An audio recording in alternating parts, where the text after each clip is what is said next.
Hey, Scott Fresener here with the T-shirt report and with my good friend Richard Greaves, and we're going to talk to do an interview today with our good friend Aaron Montgomery. And Richard has known Aaron. I'm not sure how long you've known Aaron. Probably through me, maybe 10 or 15 years. I hired Aaron back in. I was thinking before we did this. I think it was the year 2000. I just came out with Fast Films, and I realized I needed somebody to sell. And this skinny blonde guy, good-looking blonde guy, comes in to try and sell me printing. I called the company to get a price on getting my catalog printed. The company was called CMYK, go figure. And Aaron comes in, and he's a friendly guy, and we're just talking, and I sensed he wasn't real happy at his job. It's one of those moments, you look at where Aaron is now, and I look back at my history of people that have worked for me, and there's been a lot of people in this industry who've worked for me, and I look back to how we met, and Aaron just walked in to sell me printing, and I said, looking for another job. So it became a job interview. And because he was selling, and he was doing a good job of trying to close me, and I thought, well, that's what I need. He knew graphics, that was what I needed, and so I hired him, and then we had a great ride, and we traveled the world, as he says a little thing in the interview that you did with him, that we traveled around, did a lot of stuff. Aaron was always our party animal. We knew that if we went out, and Aaron is married now and happily married with child, and we knew that Aaron would probably show up at the table at the bar with a good-looking lady.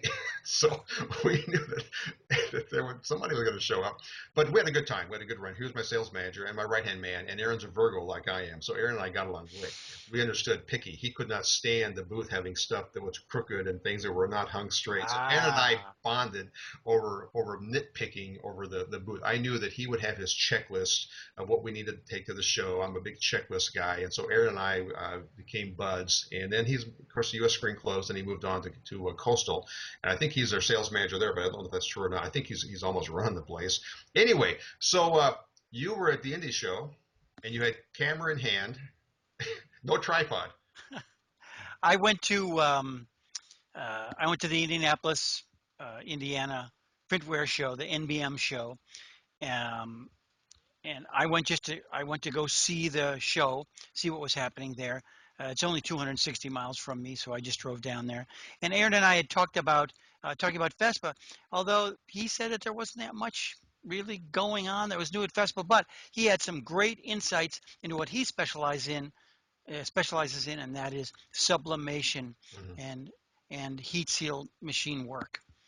See, he was never a screener, but he learned screening hanging with me and selling screen products. But he's a graphics guy, but now he's become really a sublimation expert, and I think of vinyl cutting, and at Coastal, that's what they do a lot of. So he kind of found his chops, working for me. He learned about the industry and about screening and stuff. But you interviewed him, and you held the camera for 18 minutes. I'm taking my monopod everywhere now. Yeah, I have one of those, and I do it for that reason. I was not prepared. Yeah, so here is Richard Greaves talking to Aaron Montgomery. When was the Printwear show? June, what are we at now? 8th of June, first week in June. Yeah, that's right. 3rd, 4th, and 5th. And so here's our good buddy, Aaron Montgomery.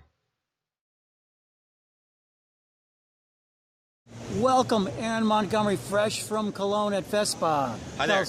How are you? I'm Aaron Montgomery. I'm with the Two Regular Guys, and also work at Coastal Business Supplies in St. Louis, Missouri. And I'm excited to be talking to Richard here today about FESPA in Cologne that I just came back from.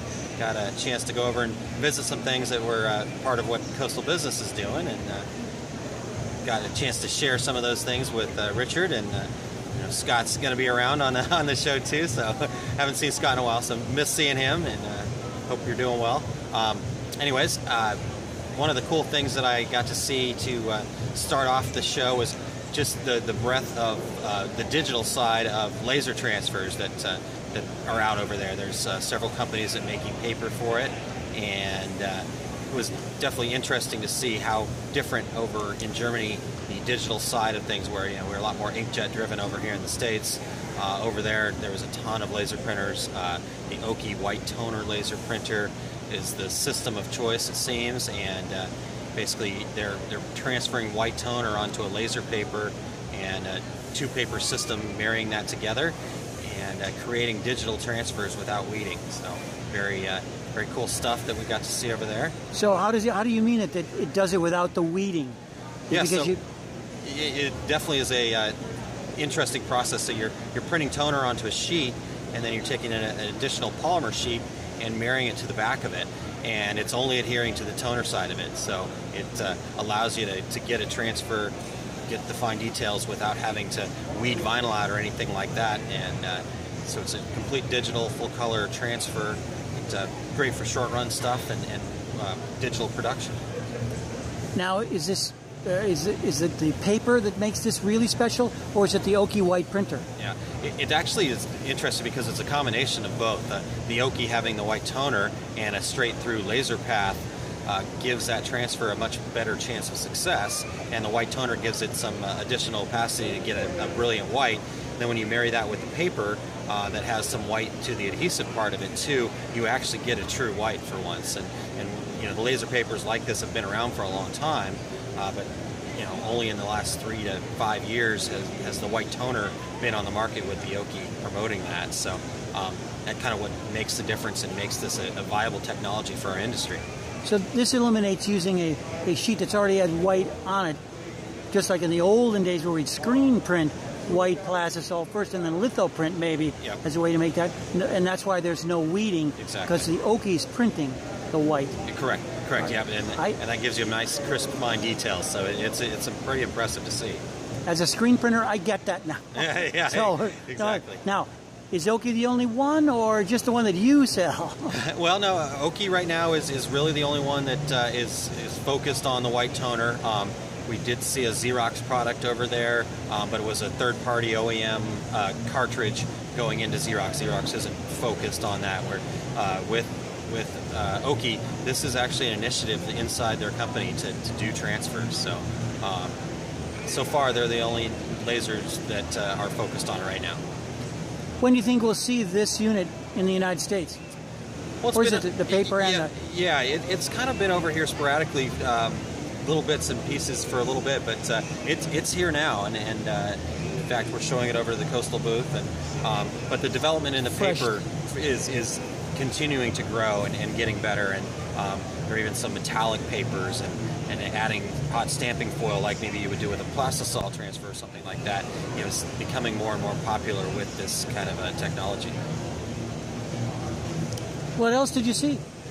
Well, the other thing that really stood out to me that was really exciting to see, and I'd never seen anything like this before, there was an automatic weeding machine for weeding. Works in both for your sign type vinyls, but also works with heat transfer vinyls. It was very impressive. It would actually weed out the center, the crevices of the inside part of the vinyl that was cut, and then it would take from there and pull off the excess around the outside of it. And it did a lot of things. Obviously, it's very fast. You can just run it and run it overnight. The other part that was really cool about it was that if anybody that's ever weeded heat transfer vinyl for shirts, look around your floor and see all the little bits and pieces of excess vinyl that's just sitting around. This was completely clean. It picks it up, cleans it, puts it on a piece of tape, and you can just throw that stuff away or recycle it, and away you go. And it was very impressive. Lots of people around it. Lots of people checking it out. An Italian company called Galileo was showing it. It was actually in the corner of the Avery booth. So they were focused on the sign vinyl there, but like I said, it works for the heat transfer vinyl for shirts. You know, those people that want to do names and numbers on your products. It's a great tool. We'll see how it goes. It's $160,000, so probably not quite ready for prime time, but you know, I think they'll evolve and develop it even more, and you'll see it come over to the States here, I would guess, within the next year or two. How does it do it? Does it actually pick it mechanically, or is it like brushes? Well, actually, for the inside part, it is actually using suction cups. And there's two little suction cup arms that just swivel back and forth. And so it was amazing how quick and accurate it was. It's just using your cut lines from the vinyl cut to know where to go. And so it got that part, and then when it was time to get all the excess, it just had another big roller that kind of scraped underneath, got it started, and then just rolled all that excess up. And it, you know, as long as your cut's good, it's going to weed it perfectly for you. It was very impressive. They were getting some very fine detail out of the lettering too. When I asked them, you know, how small of a piece they could cut or they could weed, they said if your cutter can cut it, we can weed it. So I was impressed with that. Very, very cool. The tie-in for the cutter, that makes sense to me now. I get that. Yep. Very cool. Yeah, so that was, a lot of stuff that we saw. The other thing that we saw over there that I thought was really interesting for our marketplace is, as some of you may know, Epson's been into the sublimation business for a little while now with some smaller printers. They got a 44-inch printer and a 64-inch printer, the Epson F6070 and the Epson it's the F7170 now. And those have been pretty well received in the sublimation marketplace, especially for doing garments and all over printing or cut and sew type printing. Because those have been so well received, they are getting into the higher volume market too. So the two printers I mentioned earlier are 4-color, 4-channel systems, and they have a new 64-inch printer that they showed over there, the Epson 9200, and it is an 8-channel system, dual CMYK. So they're cranking up the speed to be able to go out and get those high volume jerseys and cycling gear and things like that, so that you can do your cut and sew process. So it's printing to paper with sublimation ink, transferring to a polyester roll, typically on a drum type. So it's inkjet, not laser. It is inkjet. Okay, yeah. good. So this is inkjet. So inkjetting sublimation inks, and it's actual Epson sublimation ink. So none of the head clogging or back and forth. It's Epson even warranties the heads in this case, just like they do with their direct-to-garment printers. So that was pretty cool to see that they're getting into that. They're expecting that to be out sometime, probably fourth quarter of this year, is what they were shooting for. So you're just starting to hear a little bit about it over here in the States, but they were actually full-on showing it there at FESPA, so that was cool to see. So this really real increase in speed or the ability to do larger sizes? Yeah, definitely. They're focused on getting into that volume decorator that has got a cut and sew operation, and they're printing out pieces and then cutting and sewing and generating massive amounts of jerseys, the soccer jerseys, for example, or like I said, cycling jerseys and things like that. So, watch the Tour de France coming up here pretty soon, and those are all sublimated jerseys, and I don't think people really realize that. So, how you deal with that stretch? Yep, exactly. And the hand, the breathable, wickable polyester type material is ideal for jerseys. So yeah, I think that's now the more important part. Let's not be too quick here. Yeah. Eating and drinking. Yes, I've never been to Cologne, but it's Germany. It is. I loved Berlin the 2 times I've been there. Yeah. This is my first time to Cologne. I'd spent a lot of time in Germany, but never been to Cologne before. And first off, from just the city itself, beautiful city. From what I understand, back in World War II, they took quite a bit of the brunt of the bombs from the Allied forces. So a lot of the buildings, you could still see some of that damage, or a lot of new buildings, because they did have to be rebuilt. But that's because it's close to France. It's on the east part of Germany. Exactly, and that was it was a key area, I think, that the British especially keyed in on it as an area they needed to be hostile towards. So. But in the center of town is their cathedral, and it is an amazing, gorgeous architectural piece. If I remember correctly, it was built in the 1200s or 1300s. Oh. And the story is that it was built in record time back then, and it was built in 38 years. So, but it's a massive structure, so I can see how it would take that kind of time, especially with none of the equipment we have today. But anyhow, the story goes that it was not bombed because it was such a beautiful thing, and that they intentionally stayed away from it. And so it's a gorgeous, gorgeous building, and got to spend some time touring that, get some pictures of that. And seeing it at night, it looked like a cartoon almost, like something you'd see out of a cartoon. So that was really impressive. And then Cologne's known for their Grolsch beer. And it's very, very good light beer, almost like a German light beer. I'm confused. I know. Of course, I had to have plenty of a wheat beer because you need the Weissen beer. But no, in Cologne, the Grolsch was the beer of choice, and they serve it in these 7-ounce glasses, these little highball glasses, so to speak. And the waiters had trays of them, and they all had their little hole for each glass. And basically, when you ordered it, they would just keep bringing you beers until you took your coaster and put it on top of it. You didn't have to order another one. You drink the beer, and another one would just show up. And for a while there, we couldn't quite figure out what was going on. We didn't order another one, and they just kept coming. And so they mark how many beers you had on a coaster, just put a dash. Sure. And so we talked to some German folks later on after we had that experience, and they talked about drinking around the coaster. We fortunately did not do that, so it was really good. But yeah, that was a great beer and a great experience, and getting to have the goulash that you would expect from Germany. So the food and drink was fantastic, and as a city, Cologne's a great place to be. What about food? Did you get any of the famous two regular guys favorites? We did not. I did not find any chicken wings over there. No. I mean, but you guys like other things. Oh, for sure. Yeah, like I said, they had a goulash. I tried the Wiener Schnitzel, your traditional German fare, and then the area where we stayed. We actually, being Americans, go to Germany, and we stayed in a Courtyard by Marriott. Oh. I know, a little disappointing, but at least you feel comfortable, and we were there kind of short, quick trip. But that Courtyard was actually right in the middle of an Italian area. So I had some of the best Italian food I've had in a long time, and the pizza was fantastic. I had some nice thin crust, typical Italian pizza, lasagna, pasta. So being in Germany, having Italian food, but also, like I said, we were able to enjoy the standard German fare as well, the goulash and the Wiener Schnitzel, and all really fantastic. I ate very, very well. I had to come home and get back on the diet, so it's a lot of fun. So in your regular job, where can we find you? My regular job, you can find us over at coastalbusinesssupplies.com, and we're in St. Louis, Missouri, and so we specialize mainly in sublimation, but also in laser transfers and vinyl cutting and those types of things. And so if you want any information on any of that stuff, just come on over to coastalbusiness.com. And then obviously, as you see in the background here, you've got the two regular guys, and we get an opportunity to talk to a bunch of really fun people like you guys do, and it's a great opportunity to talk about all things decorating related. Well, you've been a regular now at the ISS and now the printwear shows. So you, because you and Terry, you're regular vendors, so you get to be out and about. And tell me about your netcast. I want to call it a netcast because I'm not an Apple guy. No, that's fine, and that's really what it is. It's a netcast. It's a podcast.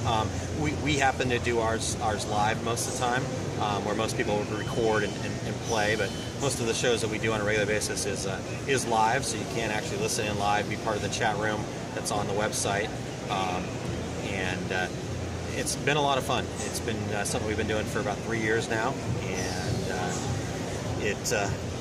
you can download it later if you want to listen, so we get plenty of listens that way, or you can listen to it live, and it's all about decorating, any kinds of decorating. We get guests on to talk about embroidery, where Terry and I might not have enough information on that. We talk about niche markets. We talk about different techniques. We have, talk about the shows. We're very big proponents in the shows and making sure people get to the shows, because we feel like that's the only way our industry is going to get any better. If people get out here and learn, have a chance to come together as an industry and talk to the different awesome people that have made this industry what it is. So that's what it's all about. It's really all about having some fun. It actually started with Terry and I spent a lot of time together on the road doing trade shows with Scott at US Screen, and after that moved on, we were on to different things. We didn't have an opportunity to chat like we used to like to and hang out all the time together, so this was a way to do it digitally and kind of just chat every Friday. It was kind of like at the end of the trade show, we'd go to the bar and kind of talk about everything that we had seen and had other people come up, and it just evolved into this digital opportunity to do this podcast together. On the long shows that Scott and I do, it does seem like this would be what it'd be like to have dinner with us. Yep. And I like the way that you guys do that also. Yeah, absolutely. And with Scott's ability on the video side and your ability on the video side, you guys do that awesome and have a great time. We're more radio guys ourselves, so. Now, did you stream the one that we just recorded? So when we do them at the trade shows, we actually do it live here and play it out over a speaker, but we actually record that part. Oh, all right. So you're not streaming. It'll stream to the live on tape. Yeah. The problem at trade shows is that you don't have internet connection without paying a huge amount of money. So trying to do like a hotspot or something like that just isn't enough internet power to make it happen. So well, I know that some of the shows that I've listened to you and Terry do, it's clearly on the internet, but I didn't know. Well, I know the one that I participated in was the awards show that we did near the first of the year. Yeah. So, the regular shows between trade shows are actually broadcast, streamed live on the internet. So, just the ones here at the trade shows do differently. So they should be able to see that all the regular places to go. And I invite people that when they get questions, I want people to write me with questions. Yep. And so I'm encouraging them to write you guys too. Yep. Especially with these things that are not really screen printed, but they're still real important t-shirt things. T-shirts are not just screen printing, what of course I specialize in, but the stuff that you're doing is so much more important, especially for starting people. Yeah, absolutely. Yeah. And that's really definitely where a lot of these technologies lies. It gets you into the business and gets, like I said, the startups, they have an opportunity to learn about the industry first and get involved in screen printing when they're ready for that and they have the volume for that. Now you sell DTG stuff too, don't you? We do, not quite like Terry does. It's a kind of a smaller part of our business, but we do have the Epson F2000 available for purchase, and we're definitely more focused on the sublimation side of things. So I normally do send people over Terry's way if they really have a lot of questions outside of what our specialty is, the service end of it. So. Aaron Montgomery, thank you very much from the Indianapolis, Indiana Convention Center at the NBM show. Thanks very much. Yeah, thank you for having me. Good talking to you. Yeah, that was great. I've known Aaron a long time, but I enjoyed watching that thing. And I'm not sure I'd hire you as a cameraman, though. Well, when you hire somebody with a tripod. With the gear. Yeah, so anyway. So Well, that I'll was really carry the. good. But who's going to spend $160,000 on a auto weeder? I guess He if you were, huh? he mentioned that it was for Avery, and it was a big company in Italy, Galileo, Yeah, and it was meant for people that want to produce a large I'm volume sure. of those synthetic shirts. If you go to Europe, because I remember that I had a friend here in the United States that wanted bicycle outfits. She was a bicyclist, Mhm. and I remember that one of my trips throughout Poland and West Germany that she wanted those kind of jerseys, and they were everywhere. I had no idea how big they were, and of course they're all sublimation printed. So I don't know that $165,000 is too much because it is so labor intensive. I bet you that pays for itself, but for the right customer. Oh, I agree. I mean, like when Cornette came out with their first DTG machine, it was $180,000, and I was being very flippant, going, "Nobody's ever going to pay that." And they sold a bunch of machines, and so I agree that for the right company, and if they've got, what do you say? You said at Galileo and Avery were kind of, I'm not sure who developed it. If you're Galileo. hey, if your friend is Avery, you're gonna find places to put it in. Yeah. Avery knows that business board. And anyway, what I liked was when he mentioned later on in discussing that is that it uses the cut lines, and so I want to move that up in our ideas that it's weeding using the cut lines, of course. Yeah, it must have And something that sees that, or maybe it knows the graphic file. Have you looked at the prints off the Oka data? They talk about the white toner. I no, haven't but seen the most recent stuff, but the stuff I saw probably 3 years ago was underwhelming at best. But I'm anxious to see the new stuff now. If the white is whiter and the toner's brighter and stuff, because the early stuff I'm not dissing on what he was saying, because I haven't seen the prints for 3 years at least. mhm. But they were okay, I thought. Well, if you had a CAD cutter, you could use the white plastisol bases that I know that, friends, I know that Stahl's had something like that, Hmm. and you can screen print on a sheet of plastisol that we'd printed already, or you could run, that we'd send those to the lithographer. You did that. I know that I did that when I worked at Hollebeck for a little while. That was a big part of it. We just need to screen print the paper and then send it off to the lithographer to get. Did you ever tell me you work for Vern? We have had many conversations, and maybe you did, but I don't recall you ever saying you work for Vern Holloway. I, I only worked for Vern for 6 weeks. When I left Eater Manufacturing, I had friends at Hollebeck, and they found out over the weekend, literally Monday morning after the Friday when I left Eater Manufacturing, Vern's on the phone saying, "Come on over right away." This is before he had a screen printing operation, and that's what he wanted to work on, a screen printing operation. But when I walked in, he had maybe 20 or 30 frames, and he Hmm. was a big Mog and Shank lover. He loved the German equipment, and what I ended up doing is, I was not the kind of guy to go sell transfers door to door, so that wasn't going to happen. I did help to work to build in one of his buildings there in New Berlin, Wisconsin, a Mog and Shank flocking machine, which was a secret for many Oh, years. it must have What been. was in that Oh, building? And he wow. was doing his own flocking. And So, then we just had a parting of the ways. It was not a good fit for me. He didn't really want a screen printer. And I remember when I brought in my screen printing books, the guy that I worked for said, what are you doing with all those books? Get that stuff out of here. mhm. Oh, all right. So we weren't a good match from the beginning, but I enjoyed my time there. Yeah, I just don't recall. I remember I got in It this was, business doing transfers at the flea markets. I mean, I had Hollenbeck had a black and white catalog. I mean, they had, and lots of black transfers where the guys would airbrush. So they'd do the transfer of the black key line, they'd airbrush it in. That was how he made his living then. I mean, I used to buy transfers from Vern when they were black and mm, white. It was a crazy deal. Anyway, back there in Montgomery, he's become kind of the transfer guy, and and I think it was a great interview, by the way. I enjoyed it, and we need to do more stuff like that. So thank you, Aaron, for joining us and for taking time out of your booth duties. And that's our show for today, right? That's a quick one. Are we good? yeah. Bye bye. Bye bye.